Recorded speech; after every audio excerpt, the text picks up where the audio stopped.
తాకట్లో ఉన్న మీ బంగారాన్ని విడిపించి ఆ రోజు ఆన్లైన్ రేటుకి కొంటాం. Sharma gold company. నిర్మల్ జిల్లాలోని సోన్ మండలంలో షకెర, కడ్తల్, మాధపూర్ గ్రామాల్లో అక్రమ ఇసుక వ్యాపారుల ఆగడాలకు అడ్డు అదుపు లేకుండా పోతోంది.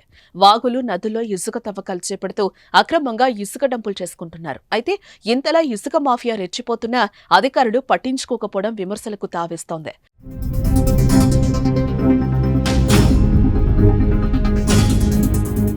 మరోపక్క ఇదే అదనుగా చేసుకుని కొందరు ఇసుకను అక్రమంగా రవాణా చేసుకుని లక్షల్లో సంపాదిస్తున్నారు. దీంతో స్వర్ణవాగు పరివాహక ప్రాంతాల్లో ఇసుక అక్రమ రవాణా 3 పువ్వులు 6 కాయలుగా కొనసాగుతోంది. ఇలా నిర్మల్ జిల్లాలోని వివిధ ప్రాంతాల్లో ఇసుక దందా జోరుగా కొనసాగుతోంది.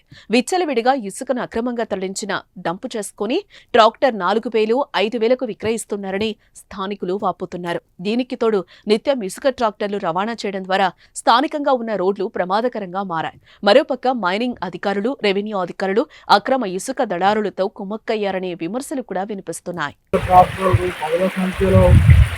అధికారులు, రెవెన్యూ అధికారులు, పోలీసు అధికారుల పరిపాలనలోనే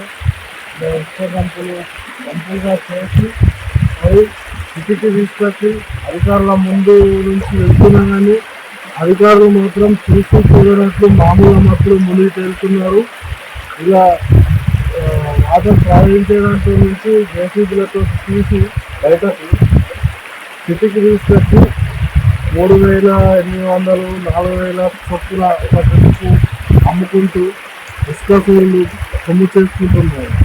అధికారులకు ఎన్నిసార్లు ఒక 2-3 పేపర్లలో వచ్చిన కథనాల్లో చూసినా కానీ స్పందించకుండా ఎలాంటి చర్యలు తీసుకోకుండా నామమాత్ర చర్యలు తీసుకొని ఇసుక కూరలకు సపోర్ట్ చేస్తూ మామూలు మత్తులో మునిగి తేలుతున్నాయి.